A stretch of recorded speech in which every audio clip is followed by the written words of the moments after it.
Hola, hola, ¿qué tal amigos? ¿Cómo están? Gracias por estar con nosotros en un episodio más del podcast de la Policía Nacional.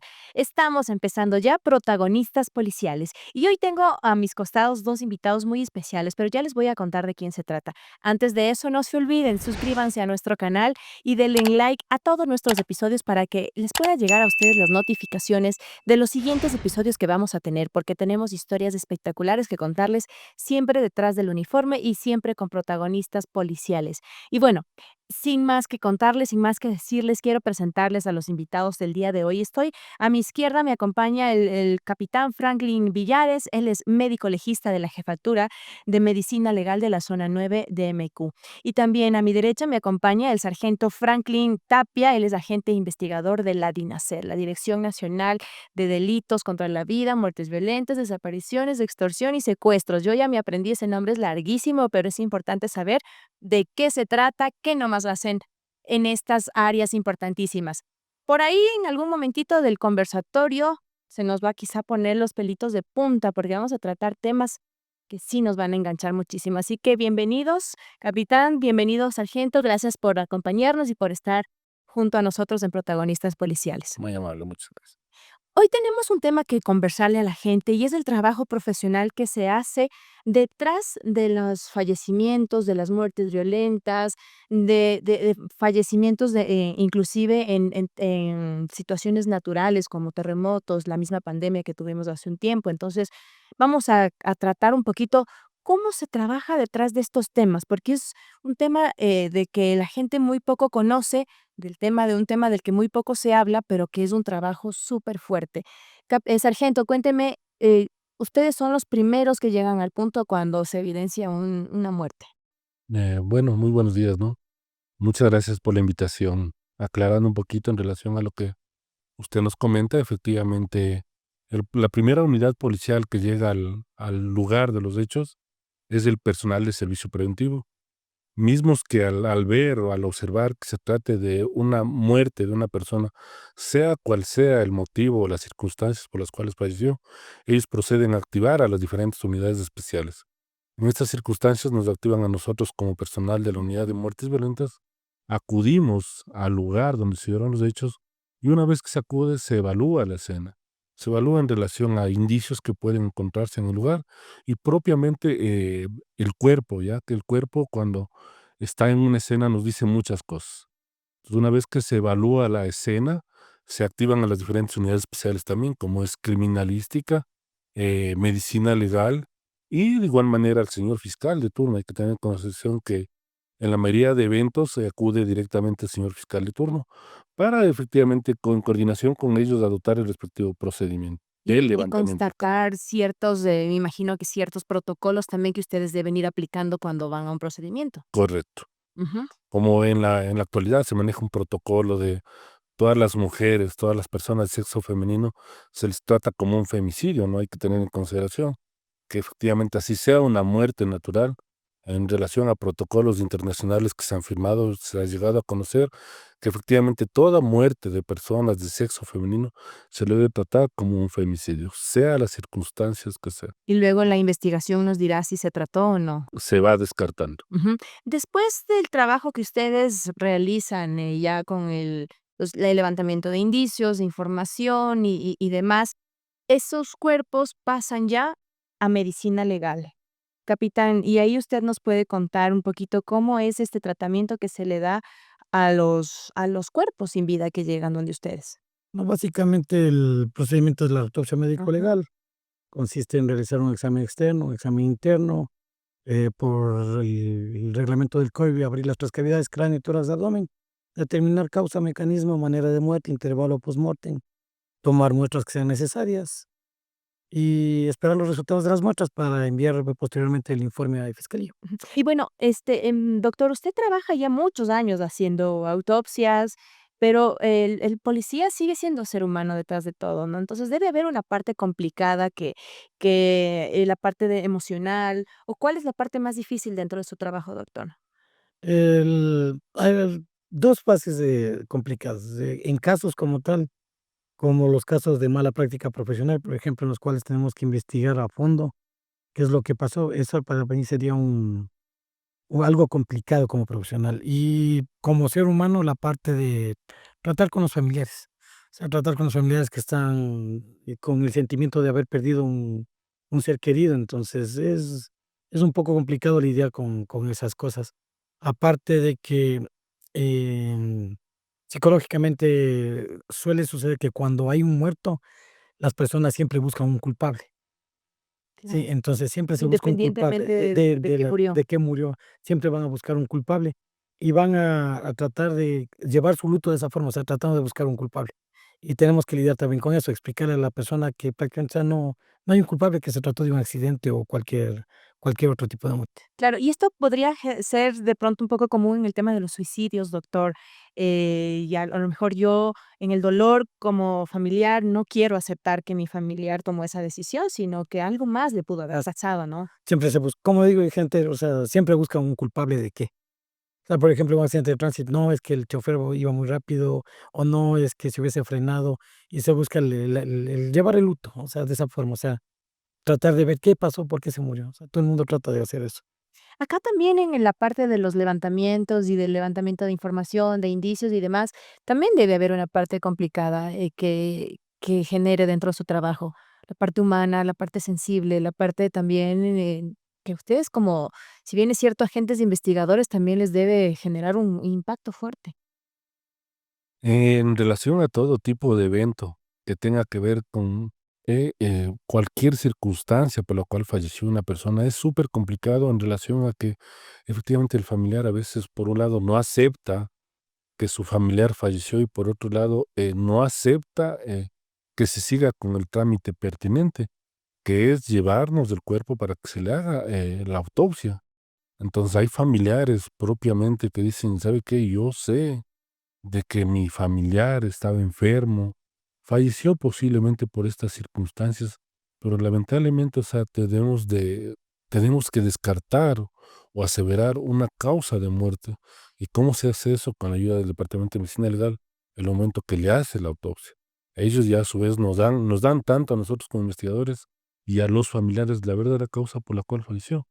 Porque tal vez llegamos a una escena, varios indicios, varias entrevistas que se mantienen, varios labores que se realizan propiamente en la escena, nos dicen muchas cosas, pero ya propiamente una vez realizada la autopsia nos dice otra cosa muy diferente a la que estaba plasmada en una escena de un hecho. Claro, ¿no? La escena, ustedes quizá preliminarmente podrían identificar ciertas cosas, pero acá ya la parte ya más, técnica, más especificada, ya puede darnos un resultado Trabajo en mayor. conjunto, siempre tratamos de trabajar en Ujú. conjunto, porque así como DINASED se apoya en nosotros, nosotros nos apoyamos en ellos.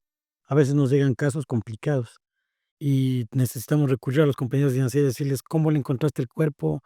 Porque, por el manejo en sí de la escena. A veces criminalística ya lleva evidencias que no nos llega a nosotros a la morgue.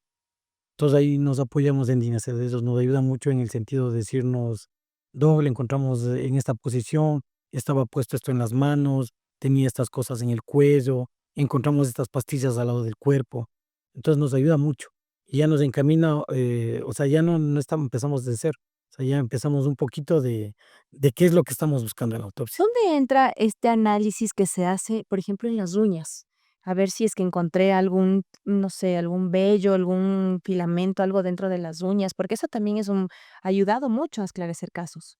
La idea de las uñas es tratar de encontrar ADN del agresor en la víctima, o sea, ese es el principio básico. Ya. Y eso generalmente en los femicidios, quizá en los. En los homicidios en los que ha existido contacto físico directo, o sea, por ejemplo, arma de fuego, digamos, arma blanca por apuñalamiento, Unas peleas, objeto contundente, defensas, piedra. claro, se me quedó algo en las uñas. Exacto, o en lo que como dicen los femicidios, cuando hay agresión física directa. Ajá. Sí. Y bueno, dentro de este trabajo que ustedes lo hacen, muy coordinadamente, ¿no? Que se alimentan de información mutuamente para poder resolver los casos. Por ejemplo, en los casos de homicidios, quizá, ¿cuánto tiempo, puede llevar un proceso de investigación dentro de un homicidio? Eh, Lamentablemente, por un lado, llevan muchos años. Ustedes entenderán que efectivamente en relación a las muertes, la investigación no caduca, no prescribe.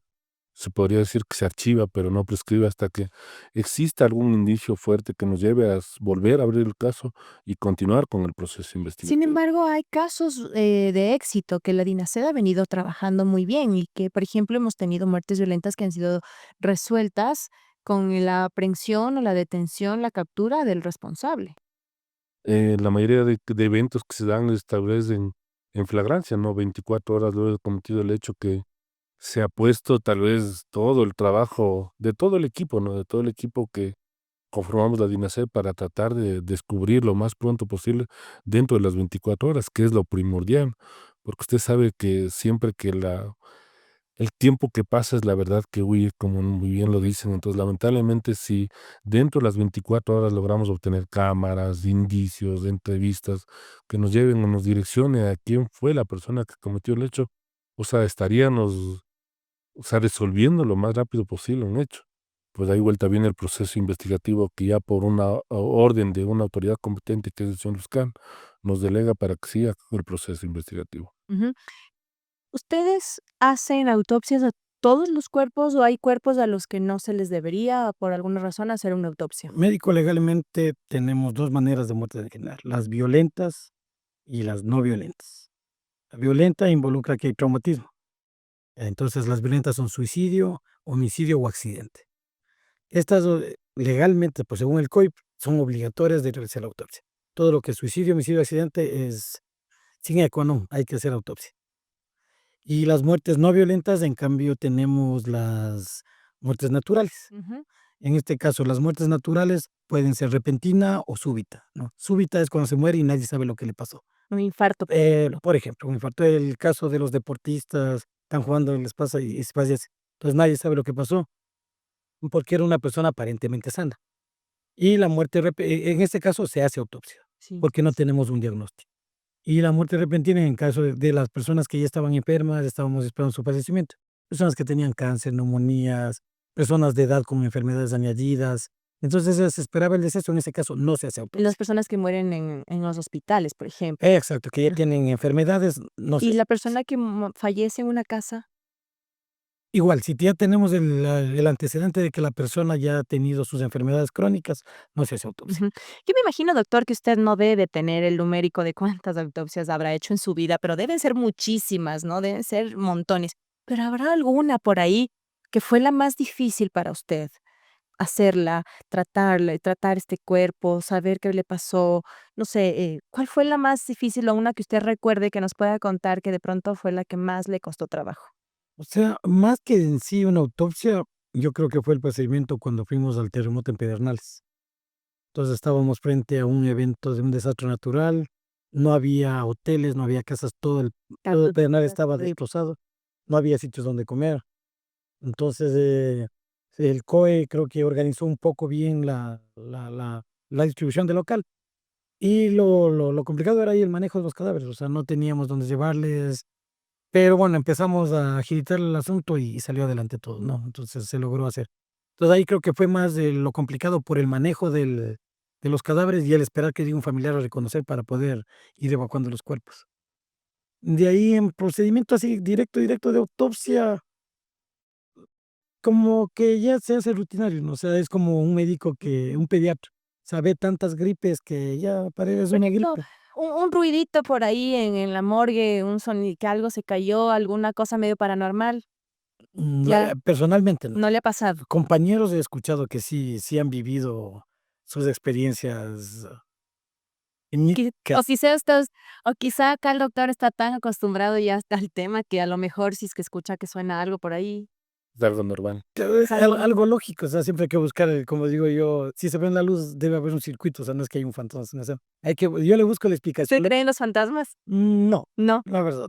pues capaz que por ahí es que a lo mejor si escucho él. ¿Usted cree en los fantasmas? No.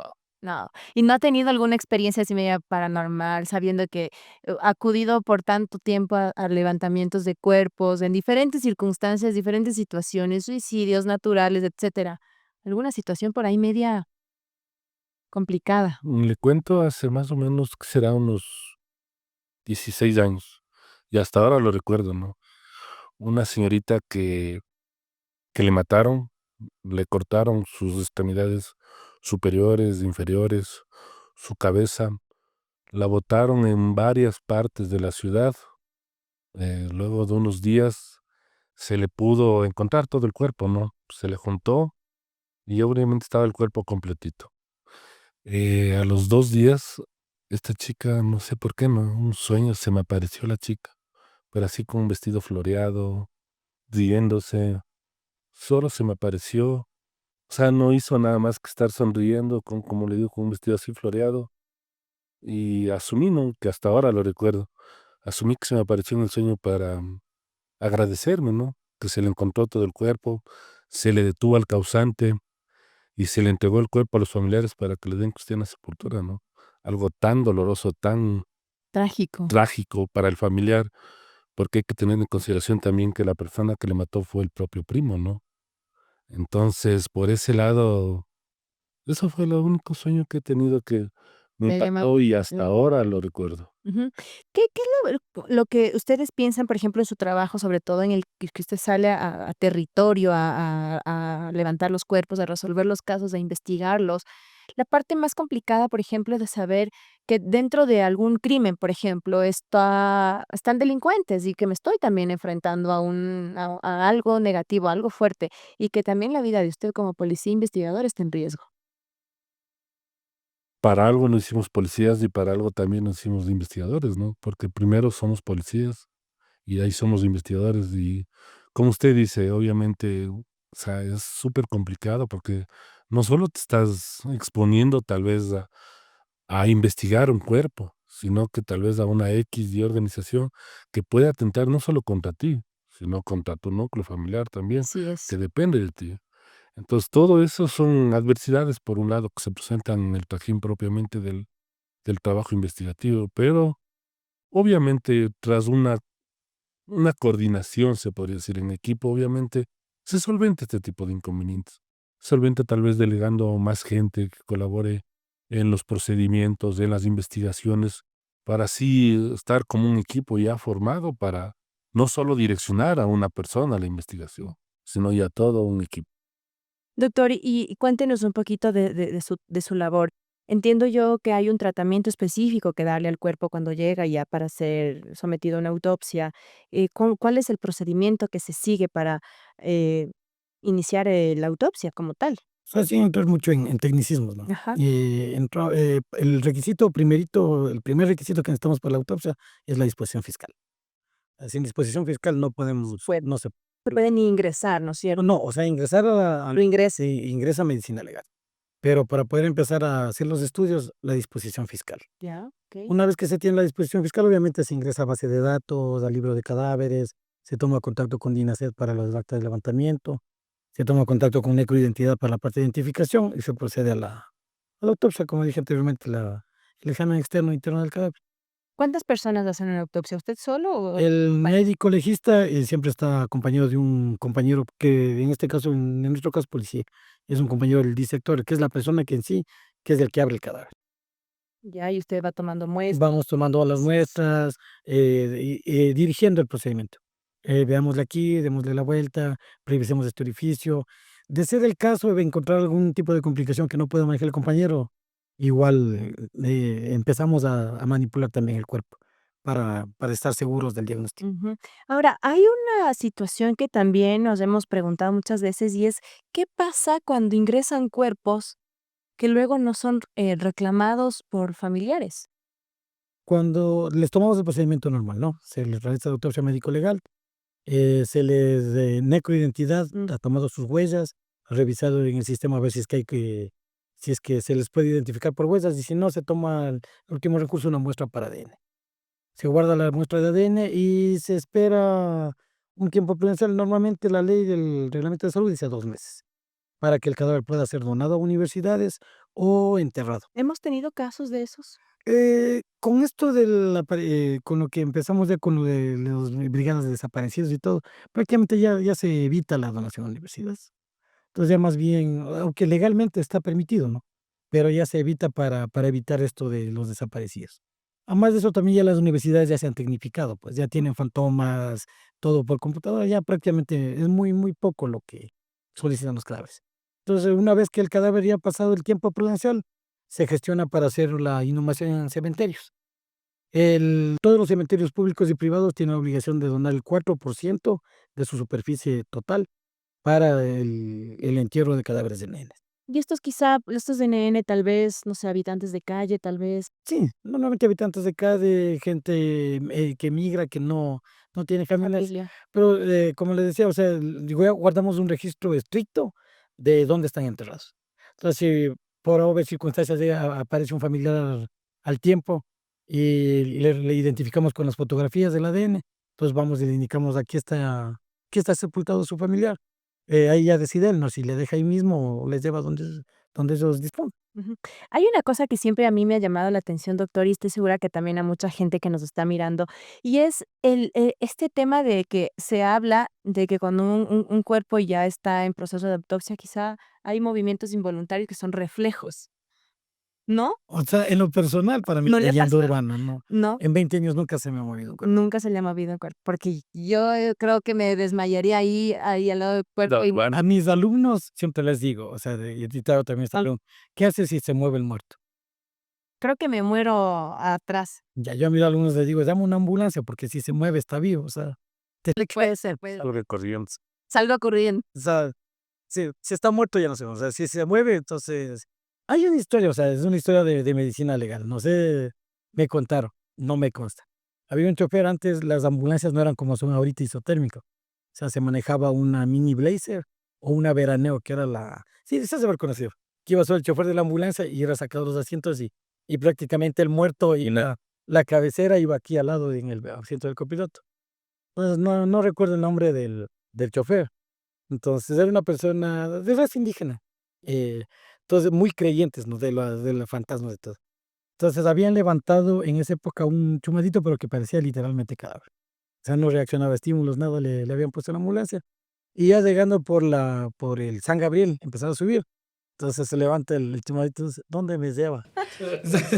El señor había pagado la ambulancia, se subió al trote a la morgue, había conversado con el jefe, en esa época el doctor Jacome le había dicho: "¿Qué pasó?". "Se levantó el muerto, doctor, se levantó el muerto". Entonces habían bajado y corroboraron, o sea, No es que no cierto. era, claro, que no era el muerto, sino que estaba inconsciente, se levantó en ese momento. ¿Qué de cierto es, doctor, estos, igual leyendas urbanas, como usted las dice, que hay personas que, por ejemplo, pueden fallecer de un infarto, pero quizá no es que están O muertas, sino que realmente están en un estado, hay algún nombre que catalepsia. en catalepsia, exacto, gracias. Que, ¿hay estos casos, ha habido estos casos? ¿Se le han presentado alguno de estos a usted? En lo personal, no. Y la catalepsia es un estado, no es que se queda sin signos, Ajá. sino que son muy, muy suaves. Pero, o sea, podríamos decir que en la antigüedad que no teníamos tanto equipo, ¿no? O Mm, sea, ahora ya tenemos un fonendoscopio, claro. un electrocardiograma, o sea, es fácil determinar si una persona está muerta o no. Ujú. ¿Y no les ha llegado casos de los de No, así es que al menos no han habido que ya se nos levante, no. Incluso a la gente antes, por ejemplo, me decían: "Doctor, por favor, no le formalice", porque dicen que a los 3 días se levantan, cuando se mueren por infarto, o sea, infarto? Es de tenían esa esa creencia, ¿no? Ajá. entonces le decía: Mi señora, o sea, después de la autopsia, el cuarto bien, bien cantilado, porque ya". Claro, claro. Y por eso también hay las creencias de un velatorio de más días, ¿no? 3, 4 días también con la esperanza, quizás, que es también entendible, ¿no? La parte del dolor. Y la mayoría de gente se da en los indígenas. Claro, y eso es donde hay esas creencias bien arraigadas, que son respetables al final, pero que son creencias, ¿no? Que realmente creo que es como guardar una ligera esperanza dentro de todo el dolor que la persona está viviendo en ese momento. En la pandemia, ¿cómo nos fue? La pandemia fue una situación que a todo el mundo nos cogió de sorpresa, que la pandemia nos golpeó a toda la humanidad y que aquí en el Ecuador no fue la excepción. Y el trabajo de la policía en el tema de identificación de cuerpos, de levantamiento de cuerpos sabiendo que puedo contagiarme, que puedo morir por el COVID, que mató a miles de personas, millones. ¿Cómo fue el trabajo que ustedes desempeñaron ahí? Cuando se dio esto de la pandemia, efectivamente sí existieron los recursos necesarios para lo que era la bioseguridad propia de uno, trajes, mascarillas, guantes. Y como dice acá el doctor, obviamente tal vez, ya se vivió en la costa, en Guayaquil, y ya vinimos para acá un poquito más preparados, ¿no? pero tal vez ya a finales de la pandemia, tal vez ya se le hizo algo monótono en relación a decir: "¿Sabe qué? Mi familiar tenía una leve gripe y no, ¿sabe qué? COVID, COVID, COVID, Ujú. COVID". O sea, tal vez existió también aquí en relación a que existieron cuerpos que no fallecieron por COVID, sino tal vez fallecieron por una enfermedad y se les tipificó como COVID en relación a la entrevista que se mantenía con los O familiares. sea, podría haber quizá una leve variación en las cifras, tal vez. Porque efectivamente el familiar era pieza fundamental.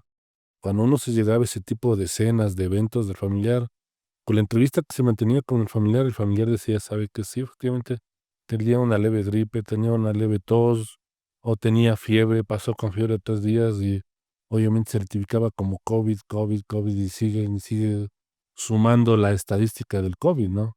Pero, como le digo, tal vez no falleció por causas propiamente del COVID, sino tal vez de algún otro tipo de enfermedad, pero a ese tiempo se les manejó como COVID, ¿no? Claro, y por eso es que también fueron tan alarmantes las cifras, ¿no? Todos los días aparecía una persona fallecida, conocidos, bueno, gracias a Dios, no sé si en el caso de ustedes, yo nunca perdí un familiar por COVID, pero teníamos muchos conocidos, muchos, amigos que sí fallecieron por COVID, entonces realmente era una situación bien difícil. ¿Hay ustedes también en la parte Y de medicina una legal? cosa también que hubo el colapso de las casas de SAT.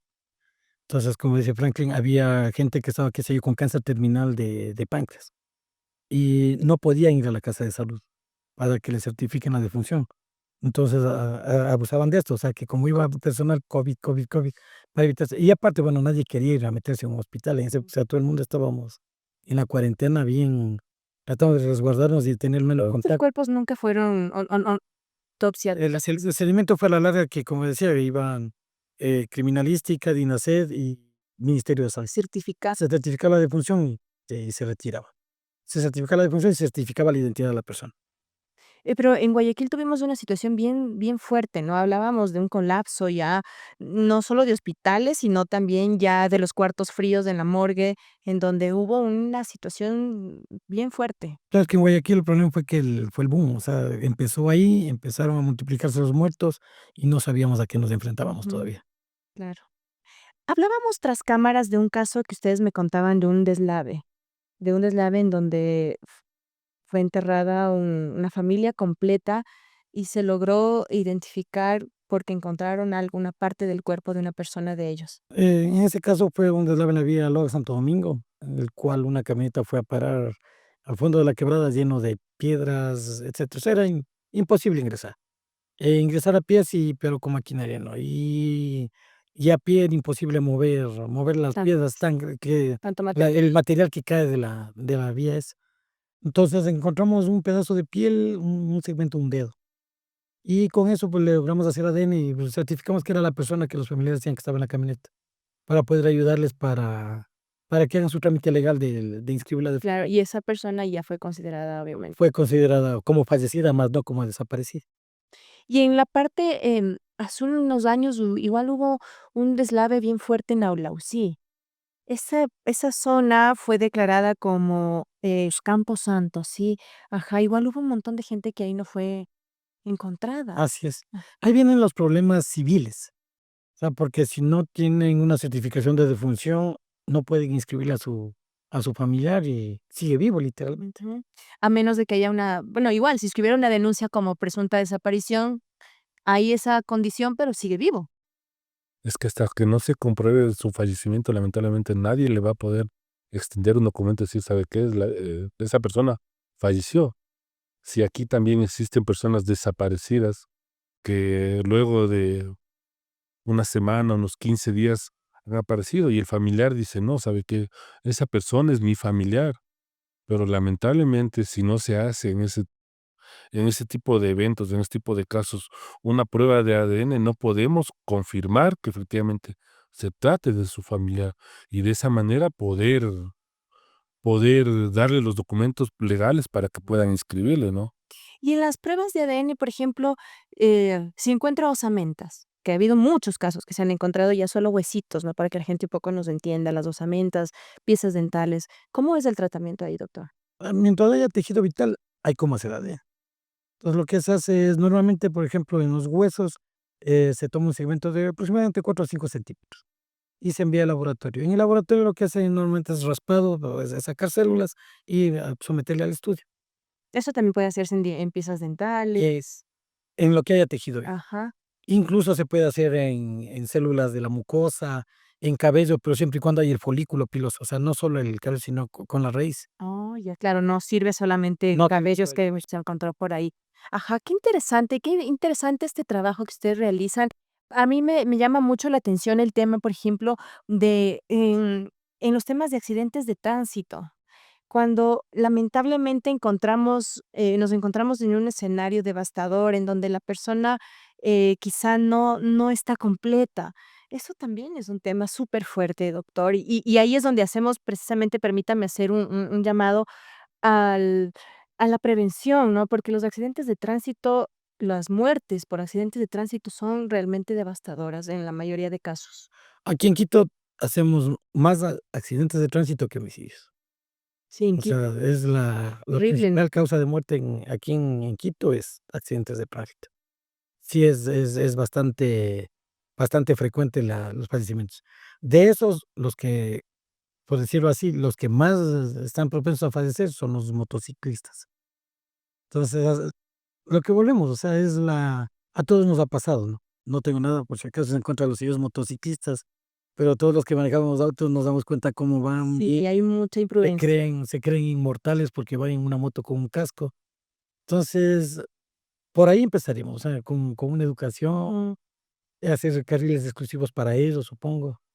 Ahora la otra parte, o sea, cuando es, la gente, cuando hay este tipo de accidentes, eh, guarda un poquito la dignidad del cuerpo, ¿no? O sea, como está de moda los celulares, el grabar, de subir a las redes sociales, conseguir unos likes.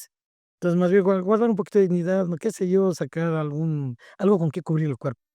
Guarda un poquito de dignidad hasta que lleguen los organismos encargados de tomar el procedimiento. Hablando de esta parte que es importantísima también entender de que hay mucha injerencia, ¿no? Ahora la gente saca su celular, graba, toma fotografías y es sumamente fácil meterse de alguna manera en la escena. Pero ¿qué pasa cuando la escena de una muerte, por ejemplo, es contaminada de alguna forma? Cuando se llega a una escena, primordialmente es adoptar la toma de fotografías de manera conjunta, ¿no? Donde se da a conocer todas las personas que estuvieron involucradas en una escena. Teniendo en consideración propiamente que el servicio preventivo, el policía del barrio, ya tiene la capacidad suficiente o el análisis suficiente para poder determinar la protección de una escena en relación al perímetro que debe adoptar suficiente